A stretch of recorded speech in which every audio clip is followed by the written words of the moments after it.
this is Lorelei Maurer with MaurerCo Retaining Walls. We're going to talk about a soil basket wall today.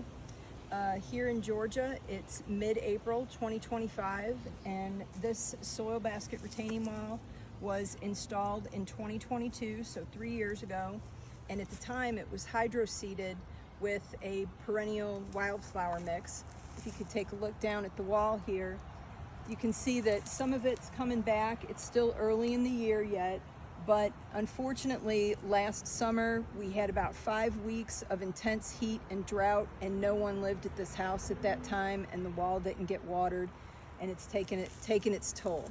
So we're going to try to beef up the plants on the wall today, and I'm going to show you how you can plant your soil basket wall yourself. It's super easy.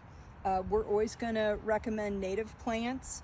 They are going to require less water, less tending, and they're going to help the birds and the bees and everything in the area. So I'm going to show you how to do it.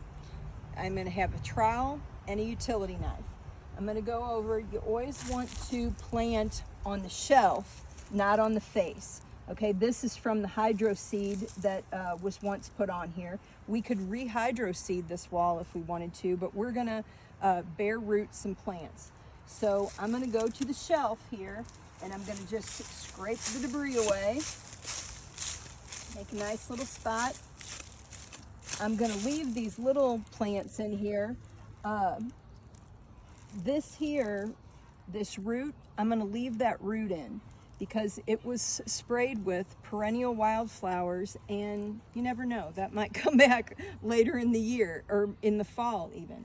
So I'm going to leave those things. You can kind of, break off the dead pieces, but I'm going to get my spot here. You can see the face wrap on here, and I'm going to go ahead and move over this way. Come on in here and see how we're going to cut this. Again, we're only going to cut on the shelf, not on the face. I'm going to take my utility knife, stick it right in there, and I'm going to make an X. Okay? Then I'm going to take that face wrap, and I'm going to either just pull it back, or I can tuck it under. Make some tucks here. Get it out of the way a little bit. Okay?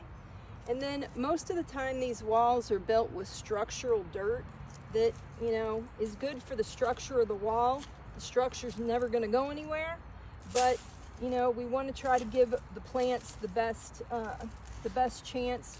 So I'm going to dig some of the structural dirt out, and I'm going to replace it with what's on the pot already, but you could definitely have a bag of topsoil nearby and just put some good topsoil in that hole. So this is an evening primrose. It's native to this area. I'm going to take the roots and kind of freshen them up a little bit, and I'm just going to stick this thing right on in that hole in the side there. I'm going to go grab some topsoil and just put it in around that plant, and then I'm going to get some water on it. Don't forget that your soil basket retaining wall needs some water. It's just like the other plants in your yard.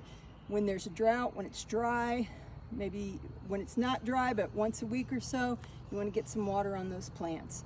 So this evening primrose should do really well.